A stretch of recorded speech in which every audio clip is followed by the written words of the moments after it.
जय हिंद। Welcome to education buildup. Education buildup में आप सभी का स्वागत है। आज मैं आप लोग को एक किताब रिकमेंड करूंगा जो कि प्रत्येक व्यक्ति को पढ़ना चाहिए। खास करके यदि आप इंटरमीडिएट ऑफ आर्ट्स में एडमिशन लिए हैं और आप एक सब्जेक्ट पॉलिटिकल साइंस रखे हैं तो आपके लिए ये वीडियो हेल्पफुल होगा और आपको सुनना भी चाहिए। अगर आम नागरिक भी है तो उनको भी ये वीडियो देखना चाहिए, सुनना चाहिए। ये मैं आपके सामने किताब दिखा रहा हूँ, जैसे कि देख पा रहे हैं आप क्या लिखा हुआ है, स्पष्ट रूप से देख के समझ सकते हैं। ये बेसिकली एनसीईआरटी का किताब है जिसमें लिखा हुआ है कि भारत का संविधान सिद्धांत और व्यवहार कक्षा 11th के लिए राजनीति विज्ञान की पाठ्यपुस्तक, यानी ये आपका पॉलिटिकल साइंस का किताब है जो कि बच्चे इंटरमीडिएट ऑफ आर्ट्स में एक पेपर रख सकते हैं।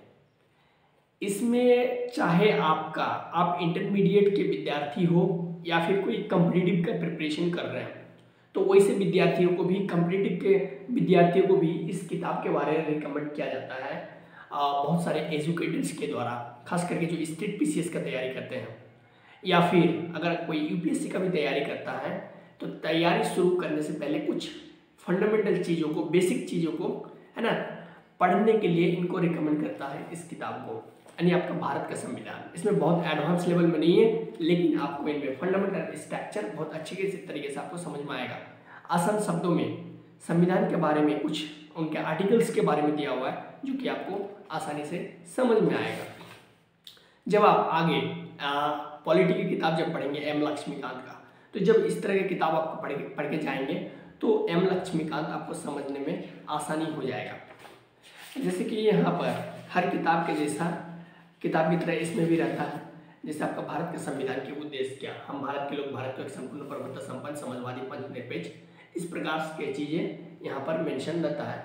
इसके बाद यहाँ पर विषय सूची है, जैसे कि विषय सूची में आप देख सकते हैं किन किन टॉपिक्स के बारे में यहाँ पर दिया हुआ है। फर्स्ट है संविधान क्यों और कैसे, भारतीय संविधान में अधिकार किस प्रकार का हमें दिया गया है, चुनाव और प्रतिनिधित्व, कार्यपालिका, विधायिका, न्यायपालिका, संघवाद, स्थानीय शासन, संविधान एक जीवंत दस्तावेज, संविधान का राजनीतिक दर्शन। तो ये कुछ कंटेंट्स है, विषय सूची है जो कि इनको जब पढ़ेंगे तो आपको, चाहे आप आम नागरिक हो या क्लास आप 11th के विद्यार्थी हो, आपको अपने फंडामेंटल राइट्स के बारे में पता चलेगा।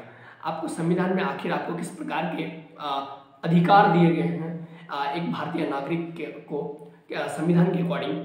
तो इन सारी बातों पर जो है इस किताब में जो है मेंशन है, जो कि बहुत कुछ आपको सीखने में मिलेगा। भारत के संविधान में आपको किस प्रकार के राइट्स दिए गए हैं, आपको अधिकार दिया गया है, तो इन सारी चीज़ों के बारे में आपको इस किताब में जानकारी मिलेगा।